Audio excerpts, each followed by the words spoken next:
big up everybody that is living their life, because Okola Norimba is not about just dropping a project. This song is a message for everyone, not just me. Who has ever been heartbroken? No, there's nothing to do with being heartbroken here. Alright, yes, oli ku Glosh TV nga bulijjo nateera njagala kubanga nkubuuzaako muganda wange gwe wenna atugoberera wano ku mukutu gwaffe gwa YouTube nti wasiibye otya ogamba otya kasubire oli bulungi. Nateera nkujjukiza nti nja kusaba muganda wange genda wansaawo osubscribinge olikinge ateera osharinge still osobola okomentinga okusinzira ku video eno nga oba okoze ki nga woba ojabe. Nateera nyongera okubanga nkujjukiza gwe wenna eyandyetaaza okubanga olanga naffe aba Glosh TV osobola okubanga otunoonyako kanamba kaffe ak'essimu 0750312083 oba 0750312083 ojja kubanga osobola okubanga otufuna, tujja kubanga tukulangira bizinesi yo, osobola okubanga naawe ogikuba abantu mu maaso. For me, meeting Skills was also like just pure talent. Because Skills is already rap on me. By the way, it was a hit song. It is a hit song. It is a hit song. Wow. So Yaulia on me, and I happened to be at Sheraton where he was. Because nothing instead of a shrine, Yamuleta. Yeah, he promoted Yamuleta. I was like, bro, you have a big song, we should get in studio. Like, that's it, man. The rest is history. Okay. Yeah, and Kawachari, and Corolina work, and Korapon me remix, and Korapon blast, and we stayed in touch. Yeah, so we became family right there, and then it was like, come on, you have to be one of the biggest artists in Africa and the whole world. Like, your talent is something else, and the world will know you someday. Yeah. Lwaki temugaba connections bin? Abayimbi abasinga bagamba temugaba connections. Bwe mubaako we mukubye bo temuba connectingayo. The music you have to connecting. Tebabagabira mugabizi. Kyemugambye abayimbi bajja wano bulijjo nga babeerawo bagenda ku zi interviews tuli Dexter yali waneeno ne tulinking era ne tukola oluyimba. It's just olina okumanya gundi yo kati omuntu akubire gundi kiki era bw'obanga onkubidde essimu nga nina connection era ngikuba. Skills teyakola nange nzekka, Dexter teyakola nange nzekka ndowooza. I'm not sure of the other artists, but I think it's the music that introduces you to someone if it is a talent, because it's the same thing for me. Tebajja kunkubira essimu nga mbere waliwo gayi ki era bajja mwogerera bingi nnyo era bagaye muweereze music we. Music baba yeeyogerera nga twogera musically, so si bya bugundi. Okay. Batugamba nti ebiseera ebisinga mukola collabos n'abo abayimbi mwaba catering for everything. Tandikira ku audio production, video, buli kimu kiri ku side yaffe. Depends ani owning oluyimba. And it depends on the conversation of the conversation that you had about the project. Depend of Kora. Yeah. So I don't see any problem in doing that if it is my song. Because you're the one who's going to benefit from it. Because sometimes these artists are really nice that they don't even ask for percentages. Sometimes they just want to feel like I went to Uganda, I met a very nice artist and I blessed them with a collab. Just like you can be there and you bless a new artist with a collab that is going to elevate their career. Okay. Yeah, man. So it's like saying the way I did one-on-one with Mimi Kampala, I don't have any percentage of that. It was just pure blessings, go out, run it your way. It's just like an introduction. Okay. Yeah, so alright, we have a trend that is actually coming up in the music industry. Apparently, tulinamu ekisooka fights nyingi. Simanyi we okyatributinga ku kikuba kati abaana emumi yo bagikubira ddala era yeetaaga okukwata ensuuluulu n'alumba bini ajja mulumba are trending. Akyasi. What you say about that? Kati omukulu ngaseka. Oyina bali olumbyeko. Hanti go olumbira Bini. Yeah, bulletin. Yeah. No joke. I don't support that. I don't think that is sensible, you know. Yeah, we're supposed to be something that other people like can imitate, you know. You have to be an example, you know, and so many other things because he is an icon.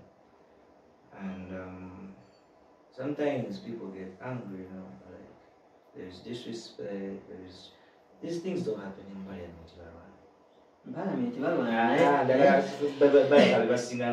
Are you sure?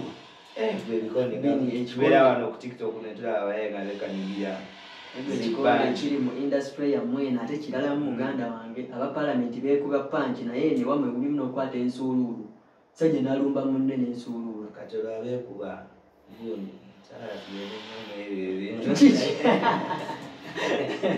so many actually I would just condemn the acts of fighting, not just in the music industry, anywhere.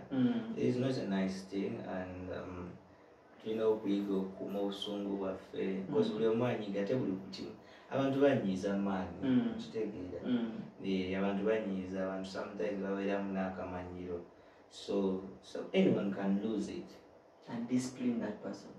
Anyone can lose it at any point. Ndooza buli omwanyiga. To what extent can someone actually discipline someone? It has no extent, man, because everyone has their level of anger, man. So you should be careful who you're involving yourself with, because at times you have to jail on the way so man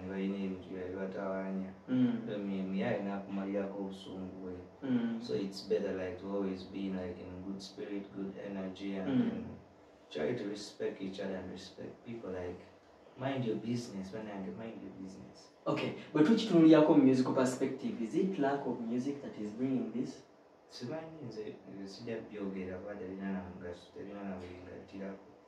Not only in industry. Industry never better. Industry is ekitegeeza mba ate buli kimu kirina obunkwatako. Waliwo ebinkwatako waliwo n'ebitankwatako. So kati ebitalina amakulu sijja biwa makulu. Kati ne time yaffe eno tuli mu byogerako. Tulinganga ababipushinga lwaki tetwogera ku music omupya gwenina. Music yetu twogera ku bayimbi abaakabi abaki nedda kati bebijjeewo. Tetulwa nnyo obudde kubanga tebirina. Kale Bini tulina ensonga endala yazze nti apparently we have actually events is happening on the same date. Nolaba nti Bini ategese gundi ategese. Lero wandeese nga looya. Lero nkulira musazi wa misango lero. Nti ebiseera ebisinga bangi bakikulisayizinze nga balabanga ekiri okubeera nga kiremesa pati emu okudda ku ndala ate abalala bagirabanga blessing in disguise. What's your take about that? Bonna bubadi wa game. Nze wenkiraba ate sigamba mbu wenkiraba wekiri bonna bubadi wa game. Those are some of the methods that people use maybe to get numbers or to try and weigh themselves or try to, you know, because chinganga ebikonde nti mugenda mu ring ugenda lwana n'omuntu of course namugenda kulwana temugenda kwekwatakwatirira something like that or expecting akukuba ekikonde or expecting maybe kidojinga nawe nozaayo ate olina kulwana fight paka wekola ki wegwa so omuntu okutegeka show nomala n'ateekayo show. Uganda has over like I don't know like 40 how many million people. Go get the like never funny when never funny back at the welcome. Just call it Chikadam and Julie. Just take a pomi in new school artist and to just take a legend, Maddox and to Julie. Category Munta nature wagida. Okay. What about Wagida Pini, whatever Wagilo me, Biomurada, so I think it has no problem because man, it's a big thing. Okay. Yeah, it's a big country. Like the big government will not really depending up of 1,000 people, all of us. Yeah, man. So it's sort of very katikati. Nechibera ku cricket oval. Nechitegeera. Nechibera ku Freedom City. So kana ntino betuba tulina ekivulu mu Kampala mbu abegulu tebabayo nasho. ate bibala byonna biri mu Kampala nga byeriraanye. Kyonna tewali buzibu kiva ku bawagizi kye baagala bazze eno n'akubayo essaawa emu n'alaba munnaye amuleese ng'asala abantu baliwo okunyumirwa mu maanyi. Propaganda talina sense. Alright, Bini, who are some of the artists goyinza okunokolayo performing obulungi oba presenting obulungi apparently in the music industry? Apparently abayimbi bangi abali mu mukolo. Twogere ku basajja then twogereko ne ku bakazi. No, ngenda kumentioninga muyimbi in my state. Yeah. Okay. But it doesn't mean like tewali bayimbi bangi abali mu mukolo. I think Joshua is taking a very nice direction. Lwakuba nti ayimba luzungu, ayimba music mwe muliko ebyoluzungu simanyi kubanga ndaba ne baddemu bakwana mu luzungu. Nza kusooka onziremu sebo girlfriend weero mu kukola ki mwagala nnyo okufula Uganda muno temanyi luzungu. Bw'ogenda mu Luganda bakulabanga bad. Uganda abantu bamanyi oluzungu. Uganda abantu boogera oluzungu muve mu ebyo. Uganda mwogera oluzungu. Wano nga twayisizaawo kaddeemu awo olulimi oluba lugenda tuuka ne accent eba ekyuka. Toyinza kudda mu Luganda otandika otya. Kati lwaki mubeeramu ezo stories sizaakati maanyi. Abantu bawuliza bwewalirabiyo show yaabwe baleseyo gundi abantu abayimba oluzungu nentakola wano. Mmeka ze waakalaba. Ayirawe zikolera ddala international artists bonna baselling out. Oli mwalina Dexter mitwalo 2.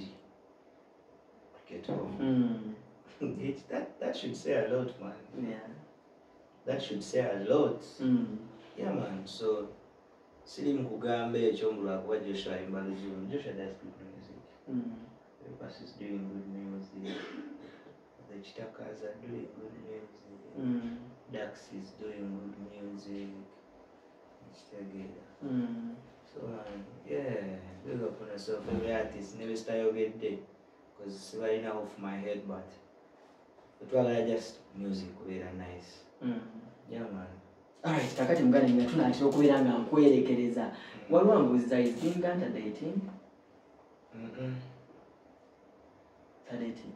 Binganta is not dating. He's a single man. He's not searching, something like that. Really? Can it happen? Yes, man, it can happen. And Binganta bakamukyala so. Twalaba kiposti nga kibaluwa kibakuntu ekiri detailed kiti bulungi nnyo. Batugamba njagala okubategeeza public notice, njagala okubategeeza nti omukulu Binganta nange there is nothing going on anymore era njagala okubategeeza nga mmwe ba social media in-laws nti nakisoma okumanya nakisoma nenkwesunga nenga lwe ndikulaba ndigamba gwe mukulu gwe nga tewatuwandiikirayo kibaluwa kyo tugamba nti bituufu byonna ebyogeddwa era nkitaddeko omukono. Sayina college ate lwaki communication tugiddamu kitegeera kyali wange blood wange kikyaliwo. Mwekuirako ku simu omwewuliza twagala kumanya social media in-laws. Mukomeeko bambi mukomeeyo nebindi kiraka kyakuluma olaba wakikubirira oluyimba nze actually nze oluyimba luwo waliwo luno oluyimba olupya lwolina kataga lwaki tekinuma kubanga at the end of the day oli kyali wange okitegeera. Oli kyali wange kiba kirina okunomamu naye tekitegeeza mbu ate lutalo. Abantu babeera mu heartbreak ne bagenda mu depression. It's life, man. You don't see nothing coming until it has arrived. Yes, that is the story of life. Tugeze Katonda wadde omukisa kandi Katonda wasalawo era kyekigenda. Katonda yasalawo mu buli kimu era n'ekyo Katonda yasalawo ng'omanyi otya. But apparently you're a single man. Yes. Life gy'olimu ebikumba byewesala buli kimu abantu bakola otya muganda wange night economy nga nzibu. Ekiriwo kiri nti when you fall in love is an experience and an experiment. So you learn so many things and at the end of the day sometimes you don't want to replace the people that you've had in your life because I'm not in a rush. I'm still there, so I'm still counting on the good times. We have our son, together. yeah, and the memories and all of that. So it's that thing. I feel like, man, so I take a couple hours in sirimu vibe. Nebino n'omutima bw'enobeeramu abo abasajja ng'omanyi nti ntambula naye public emanyi n'omwagalwa wange omutima mama ogufunamu ki ate kyekintu omwagalira oba omwagala lwaki omuntu gwenjagala nga simulaba n'omutimba ate mbanduzi nze ndi star kitegeera ate ndi kyakulabirako kitegeera so olamu bwange sobola kubeera awo ate nentandika okubukweka nnyo like that because at the end of the day it's one life to live, bro. It's one life to live. If you fall in love, please fall in love. If you get hurt, you know it has happened and then move on. Like it's nothing to lament about. Spoiled, like spilled milk. You don't know. You move on. At least you count on it, you know. So that's why you have to live like every moment as though it was your last moment. Okay. Yeah, full joy your life. Live your life. Okay. With no regrets. Wow, who's a motivational speaker? Let's talk about the management actually. Yeah. Management you know kubayimbi begwanga Uganda basinga tebaja appreciate nze nnyo. Tulabe issues of people coming out of management, tulabe ko ne management ezimunga abayimbi instead of managing ate zibakozeseza bukozesa. What do you think about the management? Because apparently you're one of the people abali under this management ya Zafa, right? But I think everyone who has to be successful needs to be managed. Management, you should go into the details of the word manager and management. And what is the purpose of, because you as yourself, you are your first manager. You get it? You manage your time, you manage your looks, you manage where you go and the kind of music that you produce. And then you come with a dream and share it with a team of people who believe in the dream and who are working towards the same goal that you're working for. So I don't think there is any problem with, unless they want to perceiving in a wrong way. What is management all about? Because twagero kizulanga kireka abamu babeera signed under some management naye nga tebategedde responsibility ya management n'okuteeka mu lupapula wali oba tomanyi kusoma n'ofunayo abantu ababikusomera bulungi no understanding ate ne contract n'owandiika contract gy'omanyi nti nno tukiziganyiza kugenda kukola kino nekino nekino nekino nze nkole kino nekino nekino bw'okola kino n'enkola kino tusuubira okutuuka wali oba tujja tutuuka wali mutandika olugendo. I don't think there's anything supposed to be hard about that. Okay. Unless nga ukiyingiddemu ng'oli too desperate, that's when you're going to sign for things that you don't understand. Okay. But as for Zafa is a good management because you discuss. Tezidi downloaded contracts. Gano contract maybe where US asatu asomeko ye wagula bayagala kulaba linnya lyange what to put the name and where to sign. Yes. So Zafa is a new school kind of management whereby she discuss about what you want Zafa to do for you and they also know what you want them to do for you. Okay. And then you get into a contract which is healthy for everyone. Nemupushi nga nemutanga tekyo nemukirwana mwenna nga kibakwatako sibakuba nti nalina gundi kati genda tuula mpanije ebigere bakuba mu gundi ekitegeera kyekyo. So it's business. Okay. And for Zafa it's business. Alright, as you wind up, politics is one of the things that being in the industry. Oli mabega wani nze siri politician, ni siri mu politics. Oli muyimbi muna Uganda. Alina interview Chichi. Because politics. No. Artists it's politics. Politics. Yeah, man. Nina yesimbyewo. Bobby yali mindi yesimbawo. Ani awulala gwe nalabye yesimbyewo. Muyimbi kyawo omulala. Chakabi, I don't really know what Big Eye. Manyi naye, at the end of the day, buli muntu alina mission nakitegeera. Nina sookera neyesimbawo lwakubanga ayagala alina kyasobola okukolera abantu be. Alabye mba alina voice gyasobola okukola ki kubongera ku bantu, which has no problem. Kitegeera n'omuntu omulala yenna ne principal bwe yeesimbawo alina ebiruubirirwa bye alina kyayagala okukola, n'atali muyimbi omulala naye bwe yeesimbawo naye alina kyayagala okukola kyayagala okukola. So engeri gye bakikolamu and mu bbanga ki and all the whatever comes after that, that is not my business okumanya. Naye nze kyensinga okumanya nti eggwanga lyaffe Uganda lyetaaga ebintu bingi abantu ba bulijjo beetaaga obuyambi mu bintu bingi, era twetaaga abafuzi abafa ku bantu.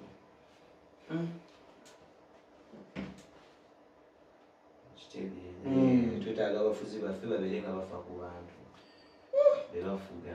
Beninga kumanyinga omusajja ow'omutima. Ali omutima kyekyo kyennyini kye nina okwogerako. All I have to say about politics and whatever it is, we need results. Yes, byonna byonna bikolebwe. By the end of the day, we need results that are going to benefit the people. Abantu ba bulijjo. Don't play tricks on people's minds. Okay. Benny, before we actually premiere your song, tuleese olunaku olwaleero, lwaki federation yano temugiwagidde nnyo? You are an artist.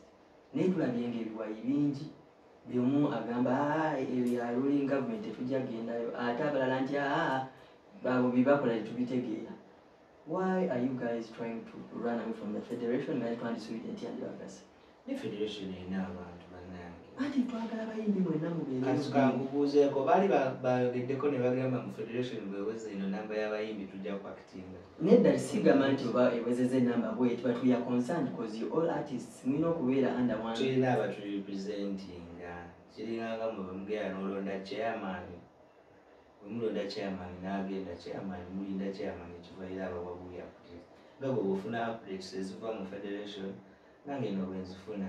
Anti ate kati chairman bw'aba akutwala kitegeeza oluusi bw'akuyita mu meeting olina okugenda n'olabika. Nze chairman kampitangako maybe. Wetwaleyoko.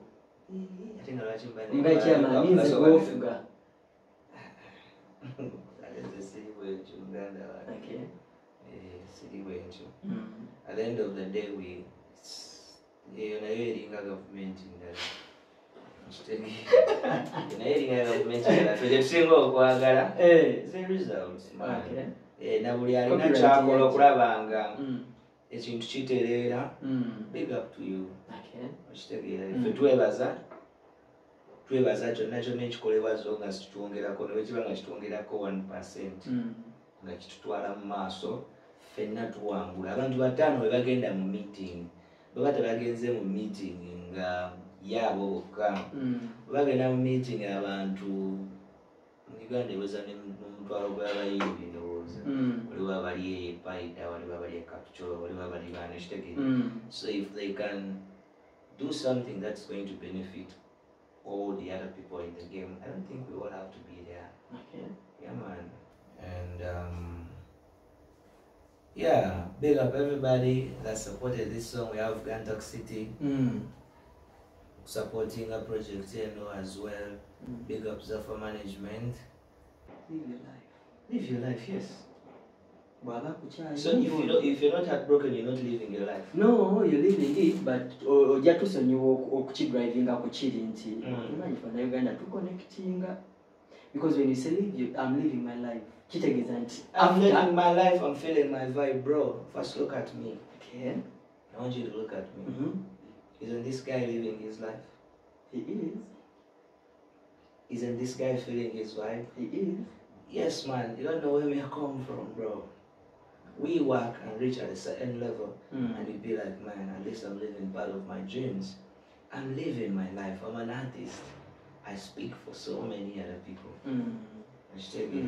And then at the end of the day, when I say live your life, it doesn't matter whether things are working out for you at that moment or not, because you don't know how many people are dropping dead each and every day and you're still alive. Embrace that. All I'm trying to say is be positive in life. No matter the situation that you're going through, stay positive, because there's people who are much, much worse than you're doing. Wow. You get it? Yeah. So embrace life, live life because it is one life. All those are lines in that song. Wow.